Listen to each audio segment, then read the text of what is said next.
Soalan seterusnya, kenapa manusia lagi tinggi belajar, lagi sombong?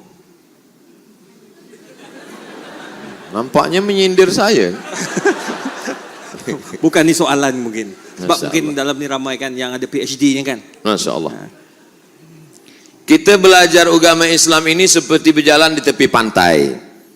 Manakala kita berjalan di tepi pantai mulai masuk ke laut, mata kaki kita tenggelam, kita rasa lebih tinggi, laut itu tak dalam.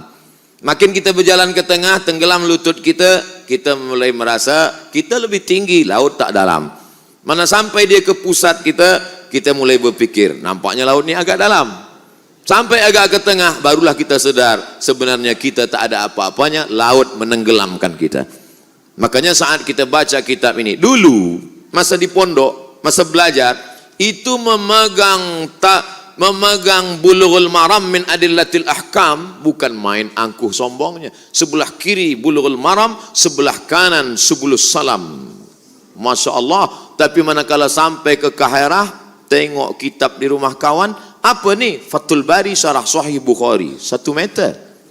Oh, aku pun baru tengok sekarang. Dulu bukan main bangganya manakala membawa kitab Jalalain, Jalaluddin Al-Mahalli, Jalaluddin As-Suyuti. Tapi manakala sampai kita tengok kitab besar At-Tafsir Al-Kabir yang ditulis oleh Imam Fakhruddin Ar-Razi, meninggal 606. Sebenarnya kita mesti banyak membaca, barulah kita sedar bahwa kita tidak punya apa-apa. Kenapa Imam Bukhari itu tawaduk? Rupanya Imam Bukhari itu gurunya 2000 orang. Cuba kita hitung kira guru kita mula tadika hingga PhD.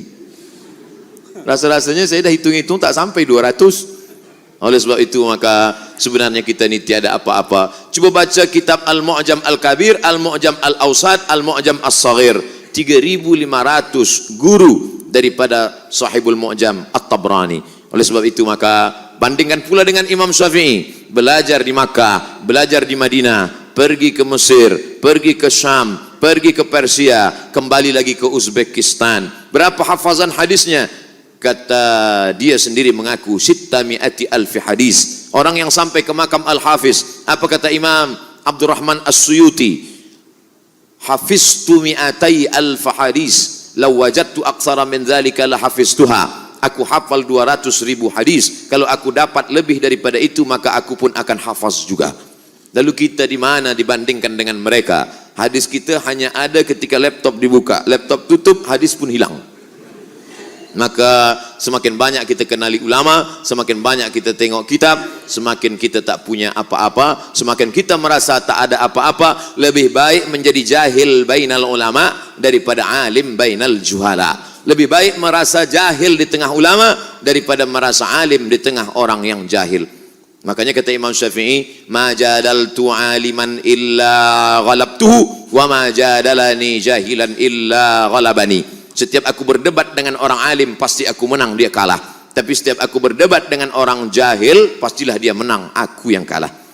Oleh sebab itu maka hari ini saya merasa sedang berada menjadi al-jahil bainal ulama. Hari ini Abdul Somad jahil di tengah para profesor, para pensyarah. Mudah-mudahan kita tetap menjadi orang yang tawaduk di hadapan manusia dan di hadapan Allah Subhanahu wa taala.